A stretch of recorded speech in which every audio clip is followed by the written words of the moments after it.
Queridas irmãs, queridos irmãos do Caminho de Luz e da Casa de Francisco, é uma alegria poder estar aqui com vocês. Mário Penaforte, muito obrigado pelo convite que nos foi feito. Eu sou Newton Souza, sou um irmão trabalhador de vocês, atualmente presido o Lar Beneficente Clara de Assis e nós tivemos a oportunidade de nos encontrar numa das nossas tarefas espirituais relacionadas com as chamadas cartas consoladoras. E desenvolvemos um trabalho de psicografia. O nosso querido Mário Penaforte nos fez o convite, nos deu suporte para que a gente pudesse desenvolver esse trabalho junto a todos os irmãos que fazem parte da Associação Espírita O Caminho da Luz. E o tema de hoje parece bastante curioso. Eu creio que parece ser um tema bastante inédito, se a gente levar em conta, por exemplo, que muita gente está interessado em milagres. Muita gente procura Jesus em busca de milagres. Muita gente correu em busca do Mestre, o Nazareno, querendo uma cura. Aleijados, cegos, surdos, mudos, lunáticos, endemoniados ou obsessos, todos eles, como os leprosos, buscaram Jesus na busca de que ele transformasse algo em vossos corpos físicos.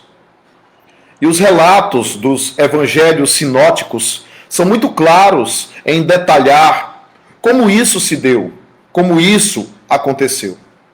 Essa postura humana, essa postura da humanidade, essa condição antropológica do ser humano, ela é muito comum, não só no passado, como também na atualidade. Ainda hoje, passados mais de 2000 anos, ainda hoje, nós estamos muito mais preocupados em resolver nossos problemas materiais, nossos problemas físicos. Estamos ainda hoje procurando Jesus. Ainda hoje somos daqueles que batemos a porta de uma igreja, batemos a porta de uma religião, buscamos determinados pregadores, buscamos determinados médiuns, buscamos pastores, buscamos sacerdotes, buscamos o exorcismo, buscamos as curas espirituais, assistimos pregações na ânsia profunda de que sejamos curados de algum mal que existe em nós. É ou não é verdade? Que ainda somos assim, semelhantes àquela humanidade que topou com Jesus. Existe um conto muito interessante de um autor que foi chamado de Bhagwan Shree Rajneesh. Esse Bhagwan Shree Rajneesh escreveu um livro intitulado Palavras de Fogo, baseado no Evangelho de João, o Evangelista. E Bhagwan Shree Rajneesh conta, naturalmente, uma parábola, naturalmente uma ficção, em que colocava Jesus, o Mestre Nazareno, correndo de uma multidão. E o Mestre Nazareno corria dessa multidão. E alguém o parou, olhou para ele e disse: mas tu não és o Messias, tu não és o Mestre, por que corres da multidão? E Jesus respondeu: porque ela quer que eu a cure. E o homem disse: mas tu não és o Messias, tu não és o Filho do Deus vivo, por que não cura a multidão? E Jesus respondeu: porque aquela multidão não tem fé. Significando dizer algo que Jesus sempre endereçava para as pessoas que lhe buscavam a cura. Ele sempre perguntava: tu queres que eu te cure? A pergunta parecia redundante, porque se a pessoa o buscava, é como se Jesus verificasse até que ponto havia fé, até que ponto havia vontade espiritual, até que ponto havia sintonia, para que Jesus fosse esse ponto de contato entre Deus e o próprio indivíduo. Jesus simplesmente dizia ao final: vai e não peques mais, para que não te suceda o pior. Falando da lei de plantio e colheita, falando que o pecado, ele acaba causando na vida do indivíduo o erro, o equívoco, o pecado, a fuga da lei de Deus, a fuga da vontade de Deus, a fuga da intimidade com Deus, a fuga da paternidade divina, acaba fazendo com que o indivíduo se perca, se desvie.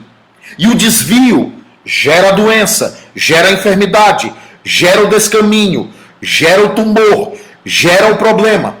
Porque esse desequilíbrio fica registrado em sua própria alma. E através das forças telúricas, fluídicas do corpo espiritual, do corpo celeste, do corpo incorruptível, simplesmente transpassam a matéria e se manifestam no corpo físico.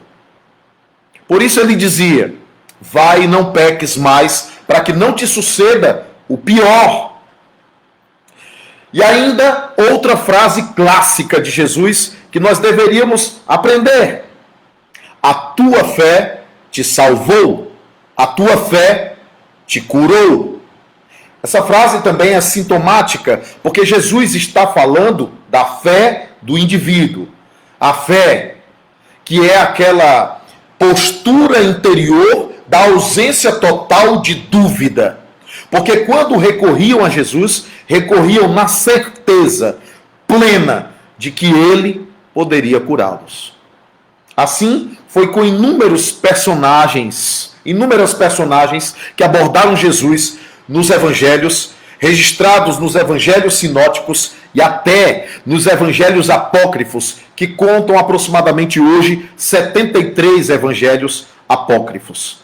Por isso mesmo, nós precisamos tentar entender o que é que as pessoas faziam de Jesus já naquela época. Por que buscavam Jesus já naquele momento? Qual era efetivamente o seu interesse? E qual era a parte mais importante de estar com Jesus? A grande pergunta é: a parte mais importante de estar com Jesus é ser curado de algum mal em teu corpo físico? A parte mais importante de estar com Jesus era esperar que terminasse a sua pregação no Monte das Oliveiras, quando ele se assentou para falar ao povo, como se dissesse, sentando-se, como se colocasse de igual para igual com a multidão, como se simplesmente sentasse tranquilamente para ensinar algo a cada um de nós. O Sermão do Monte, a sua mensagem mais poderosa, mais tremenda, o Sermão do Monte, que contém elementos para um outro tipo de cura, elementos para um outro tipo de transformação, que não se dirigia aos corpos físicos, que não se dirigia à matéria grosseira, que não se dirigia à transitoriedade das coisas em nós, mas se dirigia a algo espiritual em nós. Se dirigia a algo mais profundo em nós. Ele calmamente se senta para ensinar. Para ensinar. Ensinar. Porque a palavra é a grande força.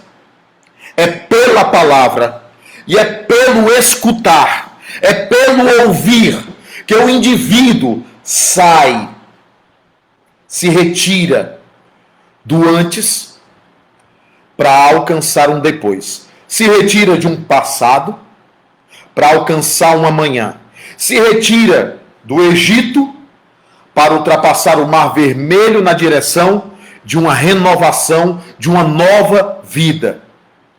renasce. É pela palavra que o indivíduo renasce. É pela palavra que o indivíduo se transforma. É pela palavra que o indivíduo cura a sua própria alma dos seus próprios desvios, dos seus próprios devaneios, da sua própria angústia, da sua própria tristeza, da sua depressão, das suas dúvidas, dos seus dilemas, dos seus problemas. A pessoa simplesmente se transporta pela palavra para uma nova condição. Mas, sabe qual é o nosso problema ainda hoje? Passados 2000 anos, ainda somos como éramos naquela época. Vocês lembram da passagem em que só um leproso voltou? Só um leproso teve gratidão? Só um leproso quis algo mais do que meramente a cura de suas chagas e de suas feridas? E Jesus perguntou: onde estão os outros? Porque nessa pergunta também há um ensino. Onde é que estão os outros? Somente um quis algo além do que meramente corrigir um problema do seu corpo físico. Somente um. Então, existe uma coisa chamada utilitarismo religioso. A maioria esmagadora das criaturas humanas ainda hoje buscam os caminhos da fé para alcançarem algo agora, aqui, neste mundo de matéria.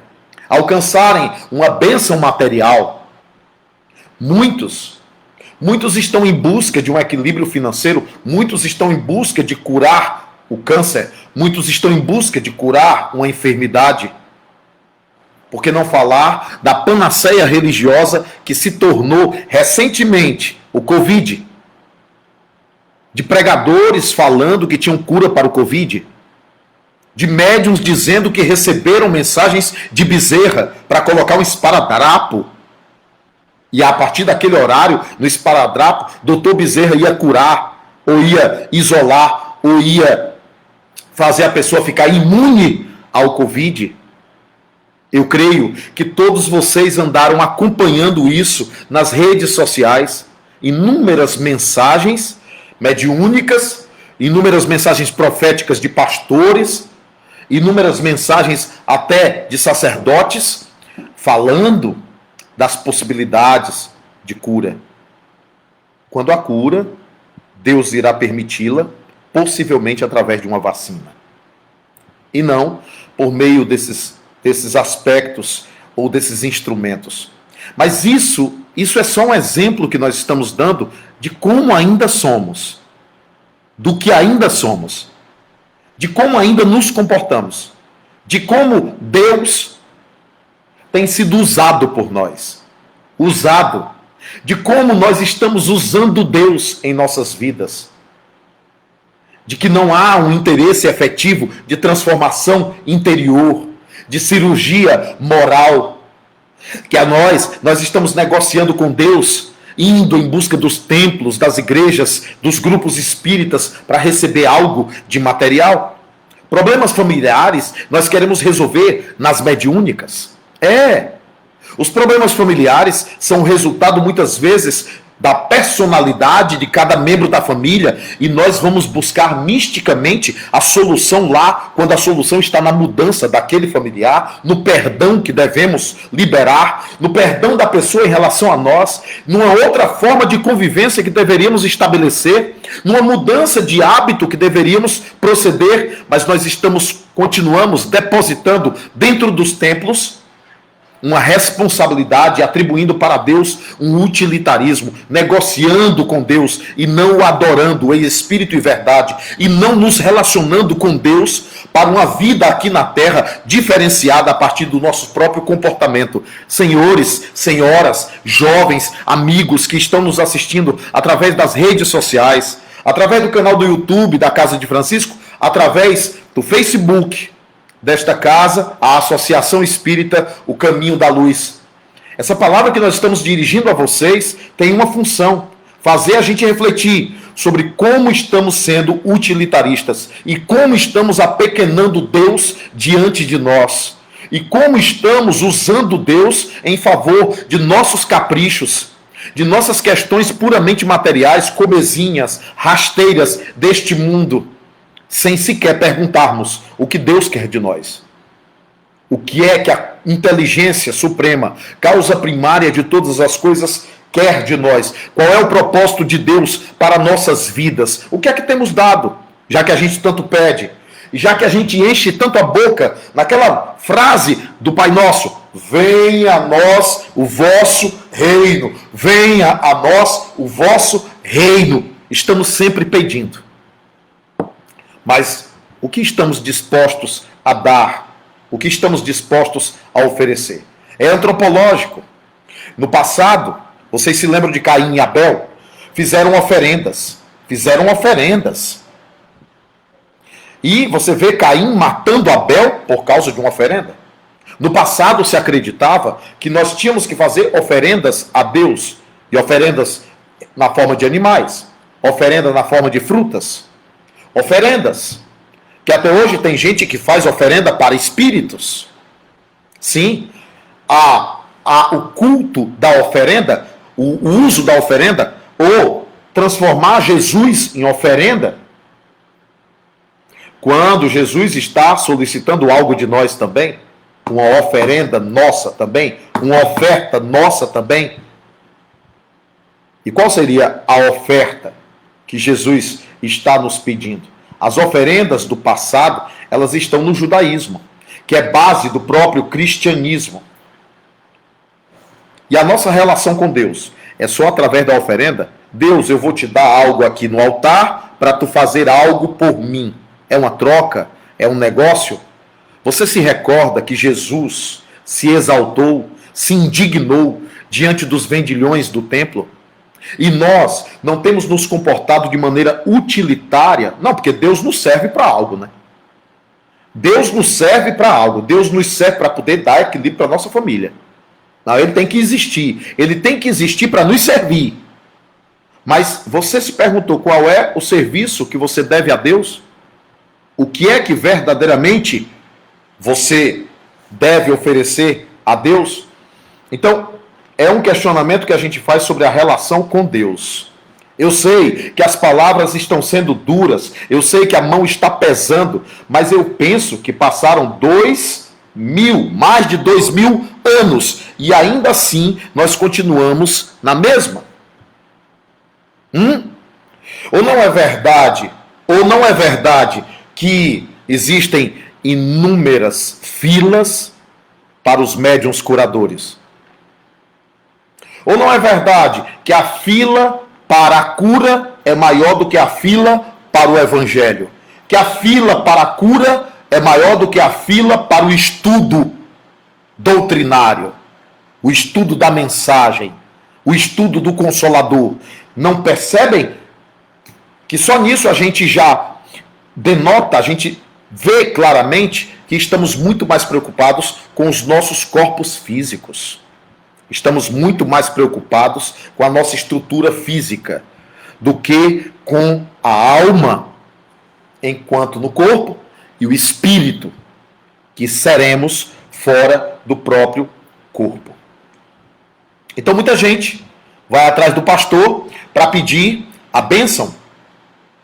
E muita gente vai atrás do pastor ou vai para a igreja só para dizer assim: pastor, Deus falou contigo, pastor? Tu tem uma mensagem para mim, pastor? Eles sofrem isso. Pastores desabafam conosco exatamente isso. Que as pessoas não estão mais preocupadas com a iluminação pelo evangelho, pela boa nova, pela palavra. As pessoas não estão preocupadas em ouvir. E a cura interior vem pelo ouvir. A cura verdadeira vem pelo ouvir. Então, milagres e bênçãos. Jesus, outrora, chegou a dizer assim: ô raça incrédula, me pedem sinais. Quantos sinais Deus já não deu ao longo da história da humanidade? De sua presença, de sua atuação no mundo. Mas ainda pedimos sinais. E ainda tem gente que diz assim: eu só creio se eu ver. Eu só creio se eu tocar. Eu só creio se me convencer. Eu só creio, ainda tem gente que exige de Deus, ei, desce aqui, porque eu sou muito importante. Eu sou uma pessoa extremamente importante, você tem que aparecer para mim. Senão eu não vou crer em você. É exatamente assim. Se não verbaliza, é assim por dentro. Então, muita gente não está em busca da palavra. Muita gente não está em busca do essencial. Muita gente não está em busca da mensagem. E muita gente só quer o milagre da transformação física. Muito bem, quais foram os milagres convencionais? Eu vou citar alguns. Vocês se lembram que pela fé dos amigos, aquele aleijado se curou? O aleijado tinha vontade de ser curado, mas os amigos fizeram um esforço inaudito para carregá-lo. E como a multidão era enorme em torno de Jesus, o que eles fizeram? Pegaram, abriram o telhado, pegaram a cama, levaram até o telhado, desceram a cama do aleijado, que era um estropiado de nascença, pelo telhado, para que ele fosse curado. Jesus viu a fé daqueles homens. E em nome disso, impôs as mãos sobre o homem. E o homem ficou curado. As pessoas leem essa passagem e dizem, eu sou aleijado, eu também quero ser curado. O cego de Jericó, um cego que Jesus abordou, filho de Davi, e ele gritava, filho de Davi, e quanto mais as pessoas diziam para ele calar a boca, mais ele gritava. O tamanho da fé dele, porque ele ouviu que Jesus estava passando ali. E Jesus o curou, ele passou a enxergar. Não é? E o endemoniado gadareno, que vivia nas tumbas, no sepulcro, que se identificou como legião para Jesus, que foi lançado numa manada de porcos, o endemoniado gadareno também ficou curado de sua insanidade, de seus problemas, que eram taxados de problemas mentais. A mulher hemorroísa, que pensou assim, se eu pelo menos tocar na barra do manto dele, Jesus estava cercado pela multidão. Preste bem atenção. Jesus cercado pela multidão. E de repente, ele sente que alguém tocou. Ora, Jesus estava cercado pela multidão. Estava todo mundo tocando ele. Os apóstolos disseram para ele, mas mestre, todos te tocam. Não, mas alguém me tocou diferente, porque de mim saiu poder. Tem Bíblia que diz, de mim saiu poder. Tem Bíblia que diz, de mim saiu virtude. Mais adequada a palavra poder. De mim saiu poder. E aí ele consegue identificar a mulher. A mulher ficou envergonhada. Ele disse, filha, a tua fé te salvou. O sangramento dela cessou. Perceberam? Não precisou Jesus impor as mãos. Não precisou. Apenas ela disse, se eu tocar na barra do manto dele, eu ficarei curada. Então Jesus era uma fonte. Ele é a fonte. Ele está ligado ao Pai.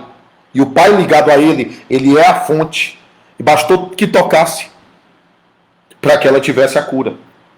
O jovem lunático que caiu no fogo e na água, o pai pediu, foi curado.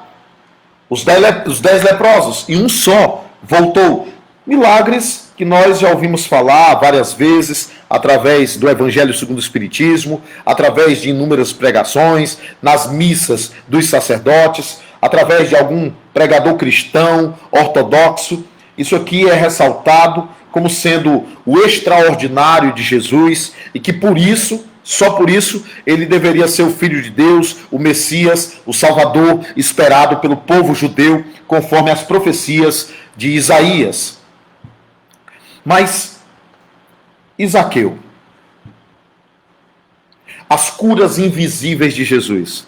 Aquelas curas que as pessoas não puderam enxergar com os olhos físicos, porque não se tratavam de pessoas que trouxessem defeitos físicos, problemas físicos, trouxessem alguma anomalia genética, algum problema generalizado. Não, nada de orgânico. Um homem extremamente pequeno, que para ver Jesus teve que subir num sicômoro, uma árvore frondosa, ele sobe no tronco e lá de cima ele enxerga Jesus entre a multidão, e Jesus, da multidão, Jesus enxerga o homem pequeno, o Zaqueu, cobrador de impostos. E curiosamente, para o espanto daquelas pessoas, inclusive para os religiosos que seguiam Jesus à distância, porque Jesus era perseguido pelos religiosos, os fariseus, os saduceus. Já notou o que a religião faz? Os fariseus, os saduceus, os levitas, os doutores da lei, os portageiros, os homens do templo seguiam Jesus à distância e ficaram abismados, devem ter ficado abismados, aparvalhados, desconcertados. Como é que o Rabone, o mestre dos mestres, como é que Jesus, ou como chamavam simplesmente o Rabi, como é que ele iria ceiar, iria se sentar na casa de um pecador como aquele, um Zaqueu? Como é que ele ia fazer um negócio desse? Que absurdo, se contaminar, porque a ideia era essa. Você não podia andar com um pecador, um publicano, você se contaminava pelo pecado dele. Aí Jesus ia sentar-se com ele, ceiar com ele. E aí, será que vocês conseguiram deduzir qual foi a cura que Jesus estabeleceu em Zaqueu? Um homem que via no dinheiro uma forma de exaltação da própria pessoa, que só enxergava o dinheiro e não via mais a Deus em essência. E Jesus simplesmente ceou com ele. Zaqueu ficou tão emocionado. Tão emocionado. Zaqueu ficou tão tocado. Não há um relato preciso, detalhado, do que Jesus teria conversado nesse, digamos, almoço, se é que a gente pode chamar que foi um almoço, mas ele ceiou. Não há um relato detalhado sobre isso, não existe na Bíblia um relato detalhado sobre o que Jesus falou naquela ocasião, que parábola ele contou ali. Jesus conversava, era gente da gente, vivia misturado com todo mundo. Jesus era gente que se misturava com tanta gente. E é curioso, você já notou que para identificar Jesus no meio da multidão, Judas teve que beijá-lo, porque se Judas não beijasse, não saberiam quem era o mestre. Judas teve que beijá-lo na face para poder dizer, não, é ele é o Jesus. Porque ele era tão gente da gente, ele era tão misturado, ele não tinha nenhuma forma de preconceito, ele estava no meio do povo, ele andava com o povo. E hoje tem religiosos que não querem estar com o povo. Tem religiosos que também têm medo de se contaminar. Tem religiosos que ao invés de trazerem o pecador, afastam o pecador, marginalizam o pecador e esquecem que a recomendação é que devemos não odiar o pecador, mas o pecado. Porque não é ele, é o que está nele, que precisa ser retirado dele. Então, você percebe com clareza que Zaqueu é um grande exemplo de um milagre que muitas pessoas talvez não tenham registrado. Ele diz assim: Senhor, se eu tiver sido desonesto a alguém, eu quero devolver. Eu quero devolver. E se eu tiver corrompido, eu quero devolver ao quádruplo. E parte de tudo que é meu, eu quero oferecer aos mais necessitados. Esse milagre ninguém vê. Não é verdade? É o milagre da transformação de um homem que era avarento, de um homem apegado ao dinheiro, de um homem que só enxergava o metal, o vil metal, de um homem que só enxergava a realidade material, e de repente ele abandona tudo. E Jesus feliz, dá para sentir que Jesus ficou feliz. Jesus não fez uma exortação, um sermão. Jesus não pesou a mão para o indivíduo se refazer. Simplesmente foi espontâneo, partiu do Zaqueu. E o Zaqueu disse. E Jesus disse: a salvação entrou nesta casa. Dai graças a Deus, porque a salvação, dai glória a Deus, porque a salvação entrou nesta casa. E aí, deixa eu te perguntar. Você já levou o evangelho para dentro de casa, não já? Ah, você faz o culto do evangelho no lar, não é? E que salvação tem entrado na sua casa? Que transformação tem acontecido com você? Que transformação tem acontecido com a sua família? Nesses tempos de quarentena em que a gente tem que ficar dentro de casa mesmo.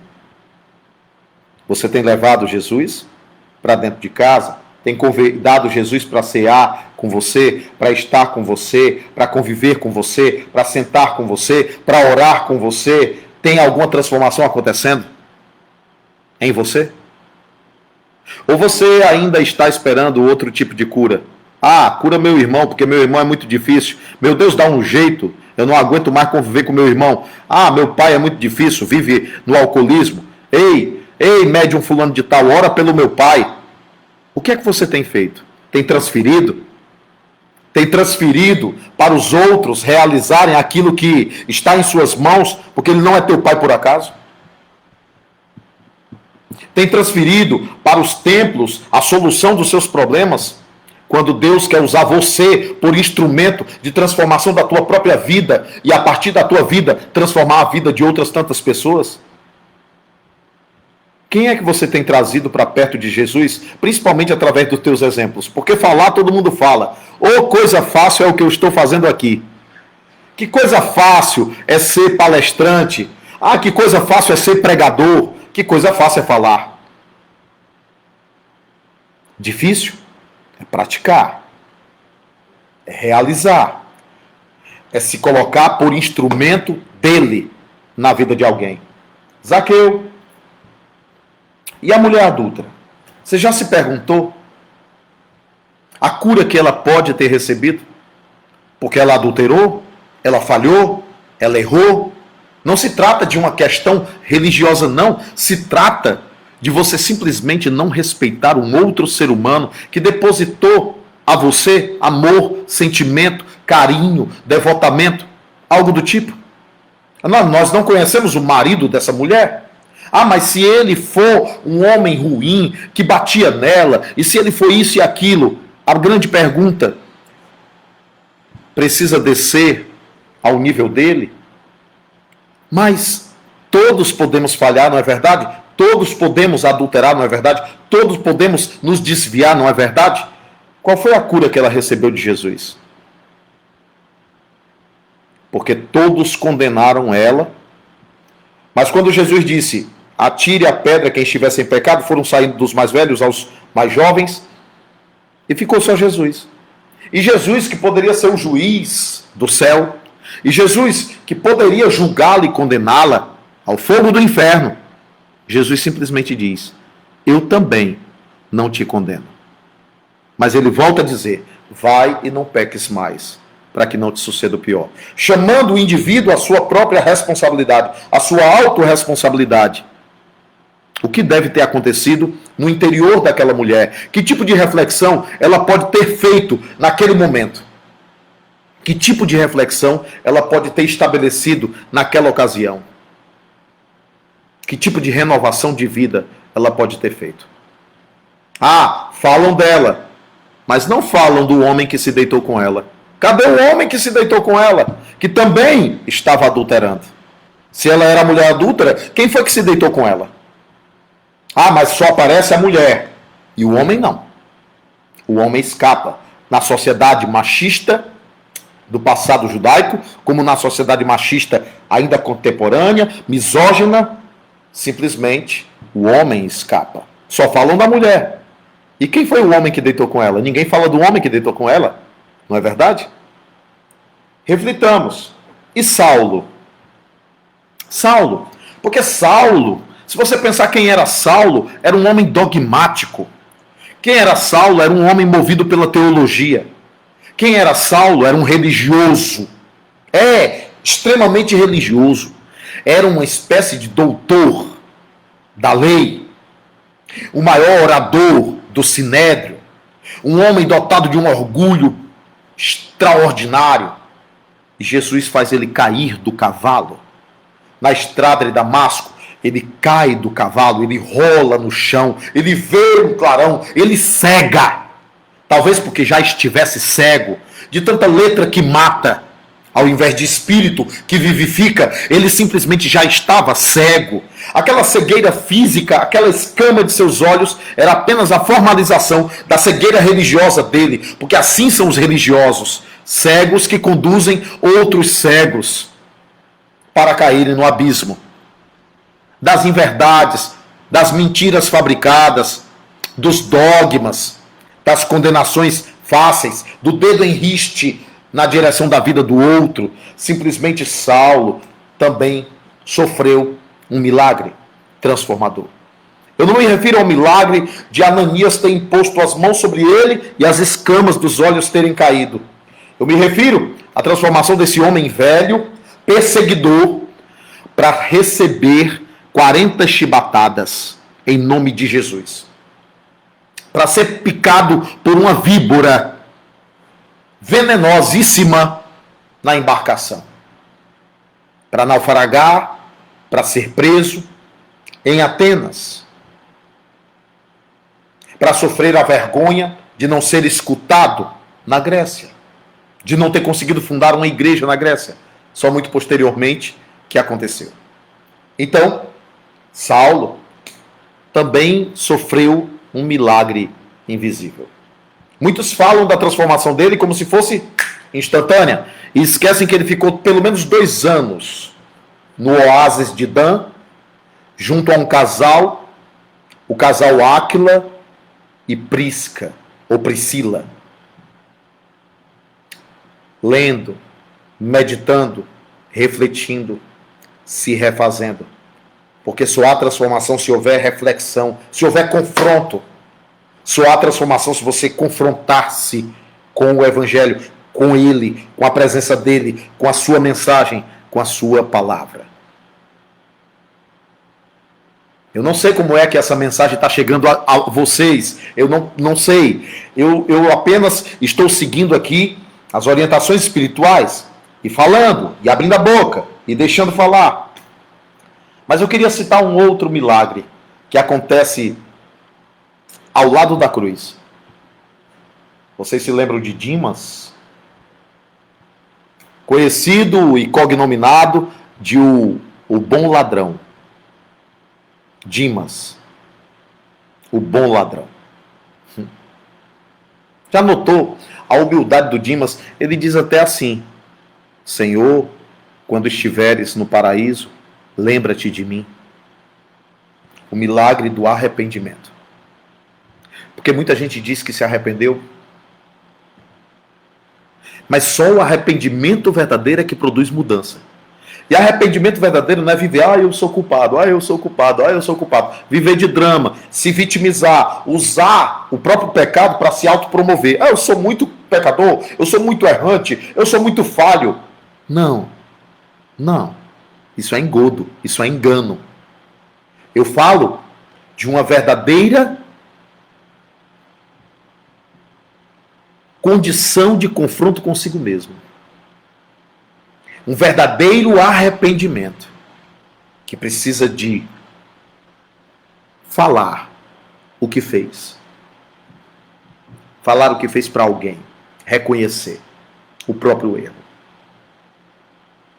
Mas muita gente quer esconder o próprio erro. Só há transformação, só há mudança efetiva mediante um arrependimento sincero.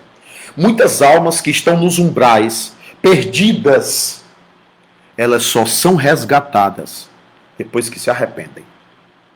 Depois que tem o efetivo e verdadeiro arrependimento. Somente depois disso. Então é algo importante. O famoso pecador da cruz, o Dimas, o famoso bom ladrão. Você se lembra do centurião? O centurião que simplesmente, quando termina o momento da cruz, que o centurião vê o céu se fechar, a terra se tremer, quando ele vê Jesus nos perdoar, pedir a Deus,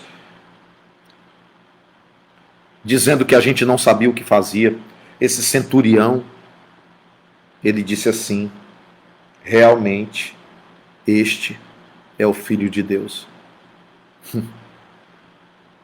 Milagres invisíveis, milagres que ninguém vê, milagres que não estão nos testemunhos públicos, nas telas de TV, milagres invisíveis que ninguém enxerga. E aí? Qual seria o verdadeiro e maior milagre que ele poderia fazer por você? Hein? Vida nova? Pensamento novo? Fé nova? Os discípulos: Senhor, aumenta-nos a fé. Fé nova, fé maior. Qual seria? Eu vou encerrar. Não está em nenhum texto bíblico, não está em nenhum registro histórico, mas eu vou encerrar. Saudade também, Justina. Deus te abençoe e te fortaleça sempre. Eu vou encerrar com a cena do filme O Manto Sagrado. Havia uma mulher aleijada que Jesus não curou. E muita gente se perguntava: se Jesus curou outros, por que não curou essa mulher? E ela conversou com um centurião. E o centurião disse: por que ele não te curou? Ele não curava todas as pessoas? E ela disse: ele me curou. Por dentro. Porque eu me sentia vítima do universo. Porque eu me sentia desprovida da bondade de Deus. Porque eu achava que eu tinha sido esquecida. Ele me curou por dentro. Porque eu era revoltada. Ele me curou por dentro porque eu tinha inveja de quem caminhava, de quem corria. Ele me curou por dentro. E eu entendi por que ele me deixou ainda assim aleijada. Para que as pessoas pudessem olhar para mim, ver meu sorriso. As pessoas que corriam e que choravam.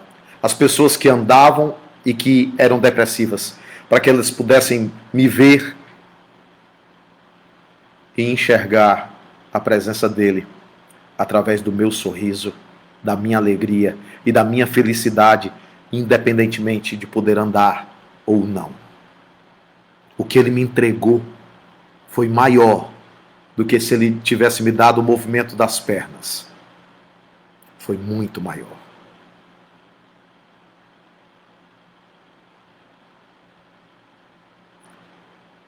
Nós continuamos usando lente de aumento para as nossas dores e para os nossos problemas. Nós continuamos nos deixando doer por coisas pequenas. Deus é tão mais, Deus é tão maior. Nós continuamos olhando só para o que nos falta e esquecendo as grandes bênçãos que Ele tem nos dado. Ele nos dá um pai que vive até os 60. E quando ele vai e falece, o pai parte para o mundo espiritual, nós só sabemos reclamar da morte dele. E esquecemos os 60 anos que ele ficou conosco. Ele nos entrega uma mãe abnegada, que viveu e desencarnou muito cedo, aos 34 anos de idade. Mas a gente só sabe reclamar da morte. E ainda dizemos assim: o Senhor tirou minha mãe de mim. E esquecemos de agradecer. pelos 34 anos que ela ficou conosco. Como somos ingratos. Como ainda reclamamos, deblateramos, exigimos de Deus que as forças espirituais atuem sobre nós, que os espíritos façam por nós alguma coisa, que Jesus faça por nós. Quantos de nós ainda estamos assim? Já é tempo. Já é tempo. Já recebemos muito. Chegou a hora da gente oferecer. Chegou a hora da gente ser a oferenda. Chegou a hora da gente oferecer a nossa própria vida em holocausto a Ele, para ser instrumento dele no nosso dia a dia. Chegou a hora de parar de ser frequentador, de parar de estar com um pires estendido assim, pedindo graça, pedindo bênção, pedindo. Chegou a hora de oferecer, de ser instrumento, de deixar que ele nos use. Hein? Chegou a hora, chegou a hora. Ou vocês acham que nós vamos precisar ainda de mais 2000 anos? Hein? Em tudo dai graças. Até a doença freou você em relação a um desvio que você ia ter. Sabia? Aquele acidente evitou algo pior. Sabia? A morte de alguém traz uma lição para cada um de nós, para a gente refletir. Em tudo Deus está operando e atuando. Raça incrédula, me pedem sinais, e Deus tem dado tantos sinais diante de nós. Olhemos para nós agora mesmo. Você tem um celular, ou tem um computador, você consegue digitar, porque tem mãos. Você consegue enxergar o que estou falando? Consegue me ver? Consegue me ouvir? Você consegue escrever alguma coisa? Uma pergunta? Já agradeceu por isso? Ou a sua vida só tem espaço para reclamações? Que Deus nos dê a todos olhos de ver e ouvidos de ouvir os milagres invisíveis, que são as leis invisíveis da natureza, da atuação de Deus se manifestando através de nossas vidas, através de cada coisa. Que possamos tornar viva a palavra, o seu evangelho em nosso cotidiano. Espero que nós tenhamos cumprido com os nossos objetivos. Eu me coloco à disposição para responder algumas perguntas. Mas é claro, Manuela, que nós pedimos a Deus. Mas será que é só pedir? Precisamos também algo oferecer de nós.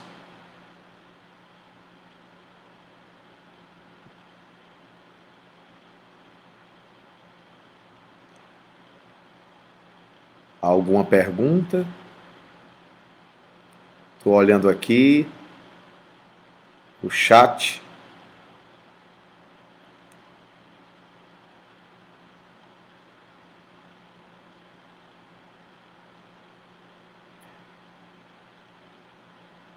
O grande milagre que Cristo fez em minha vida foi quando eu compreendi que os meus problemas são infinitamente menores que o de outras pessoas. A partir desse milagre, eu sou só gratidão.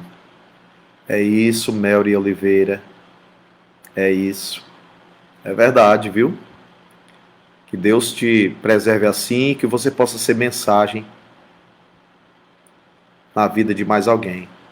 Seria falta de fé quando se acredita que Deus pode tudo, sim, mas duvidamos que Ele nos atenda pelo nosso pouco merecimento? A fé se exerce pelo clamor. A oração de clamor é uma oração que é um grito da alma. Nesse momento, não há espaço, Sara, para ficar avaliando se eu mereço ou não mereço. Eu simplesmente peço. mas Deus tem o seu tempo. Há músicas que dizem assim, que Deus estava simplesmente trabalhando e estava em silêncio. Nós queremos tudo no nosso tempo, mas, como diz Eclesiastes, há um tempo determinado para todas as coisas.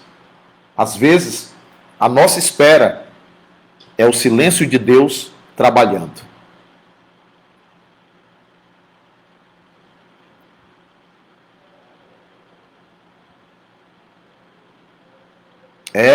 A pessoa difícil na tua vida é muitas vezes o teu remédio, sabia? A pessoa difícil na tua vida é o teu remédio.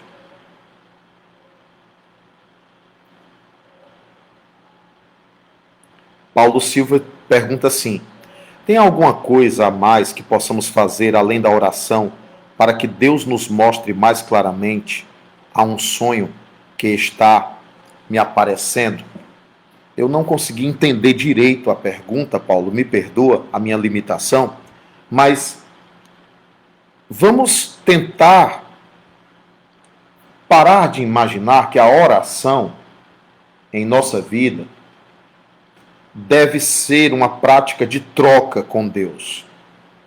A oração permite iluminar a alma.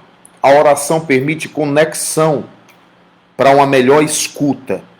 Orar é conversar com Deus. E conversar com Deus, sempre colocando a sua vontade soberana e sábia em primeiro lugar. Uma missão de vida, você deve observar o que é que lhe palpita, o que é que lhe incomoda, o que é que mexe com você. O que você faria que não olharia para o relógio?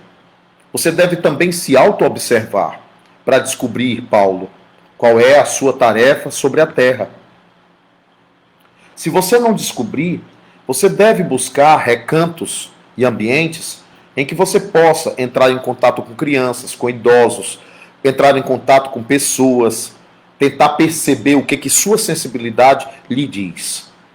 Mas você pode sim, através da oração, dizer: meu Deus, se puderes, me mostra, através dos sonhos, qual é a minha tarefa espiritual. Se Deus não mostrar, é como se Deus estivesse dizendo: se lança na experiência para identificar o que deves fazer. Porque muitos de nós queremos receber de mão beijada a certeza de nossas missões e não queremos enfrentar a dúvida delas, que a dúvida delas também faz parte do nosso processo de aprendizado. Deime Macedo. Alguns milagres acontecem de uma forma dolorosa em nossa carne, mas existe evolução sem dor? Não existe crescimento sem dor. Existe aprendizado que permite ser assimilado sem a necessidade da dor. Mas quando não há o aprendizado, normalmente a dor vai fazer parte. Você já notou que toda a natureza dói? Em tudo na natureza existe a dor. A dor é como se fosse um alfinete querendo despertar. Bora, desperta, anjo. Desperta, anjo. Foi depois de um acidente de moto que pude perceber que tão imenso é o amor de Deus em nossa vida. Exatamente, Deime. Às vezes precisamos desses confrontos, né? Precisamos perder algo para poder descobrir o que nós estávamos esquecendo, o que nos faltava. Esse mês faria 29 anos de casada com um homem incrível.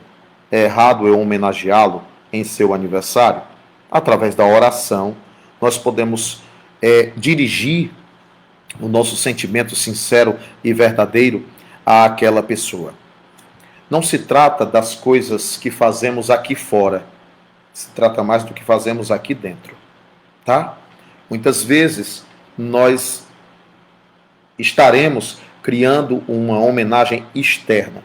Por que não dedicar um evangelho? Por que não reunir a família para uma oração conjunta? Por que não fazer dessa maneira? Então, nós precisamos compreender que a vida na Terra está dizendo assim para a gente: precisamos fazer enquanto há vida. Precisamos fazer enquanto a vida. Precisamos fazer enquanto a vida. Não que depois da morte ele não veja. Mas veja bem, nós conhecemos casos sem nenhum julgamento. A pessoa vai lá e faz tipo, vamos dizer, faz um determinado ritual. Mas faz por fazer, ou faz para mostrar para o público, ou faz para mostrar para outras pessoas. Não tem valor. O que tem valor é o que vem do coração, o que é realizado no coração. Certo, Drica?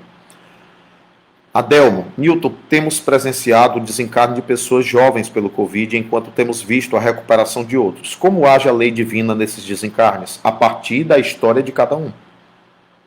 Cada um é cada um. Cada um tem um passado espiritual e cada um tem um compromisso.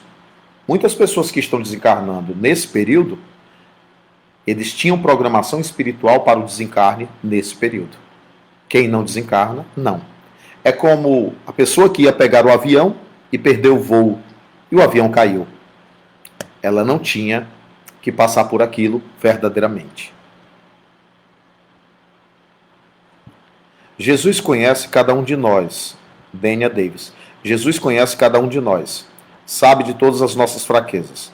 Ele sabe como vamos agir em determinada situação? Sabe. Nos conhece antes da formação do mundo. Sabe tudo sobre nós. Sabe do nosso estágio evolutivo.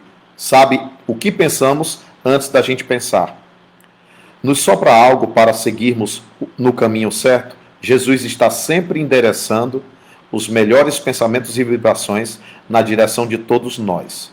Nós é que temos que estar em sintonia com Ele. Sem sintonia com Ele, não há escuta. Precisamos produzir sintonia com Ele, comunhão com Ele, intimidade com Ele. Isso se dá através da oração e da retidão. Pronto, é isso. Já são 20h30, 1h30 de evangelho está em boa monta, de comentário, de palestra. Que Deus abençoe imensamente a vida de cada um de vocês. Eu agradeço a Deus pela vida de cada um de vocês. Que cada um de vocês possa despertar, assim como eu peço a Deus o meu despertar, para que possamos servi-lo melhor, para que a gente possa servi-lo verdadeiramente. Ah, sim, o Gleuton está lembrando que você precisa dar o like lá no YouTube, tá certo? E também se inscrever, quem não se inscreveu ainda, na página da Casa de Francisco, no canal da Casa de Francisco, se inscreva, tá? A todos vocês, meus irmãos queridos da Associação Espírita O Caminho da Luz, um beijo no coração de cada um de vocês. Mariozinho, continue firme, forte, sempre seguindo o Evangelho do Cristo. Um abraço, Ivonete. Um abraço, Janete, Claudivan. Um abraço, Mari Souza. Um abraço, Norma. Um abraço, Alice, Analice. Muito abraço. Um abraço, Dulce, Luiz Cláudio. Os amigos que eu não conheço assim mais intimamente. E a todos vocês que participaram mais uma vez do YouTube, do canal da Casa de Francisco, a Raila, né? Muito obrigado, a Valéria, a Dênia. Muito obrigado, Herbênia, Betânia, muito obrigado, Ladjane, muito obrigado, Karine, Drica, Mariana, Rochelle, Vera Souza, Deime Macedo, Gleuton, muito obrigado pelo apoio, Rose, um beijo no coração, Rose, Ana Paula, Sara, que sempre participa, obrigado, um abraço no seu esposo, Sara, Zé Sarto, um abraço, Biana, Mariana Nogueira, Adelma, um beijo no coração, querido, saudade de você, Elma, Justina, saudade também, Silvinha, um abraço, Paulo Silva, saudades, Paulinho, Manuela, Drica, Nádia Sarmento, Araceli, Karine, Cleia, é muita gente, um beijo, quem eu esqueci, Jô Barroso, quem eu tenho esquecido, Mário Oliveira, Flavinho, um beijo, Flavinho, fica com Deus, querido. Mariana Maia. Tchau, gente. Tchau. Um abraço. Fiquem com Deus.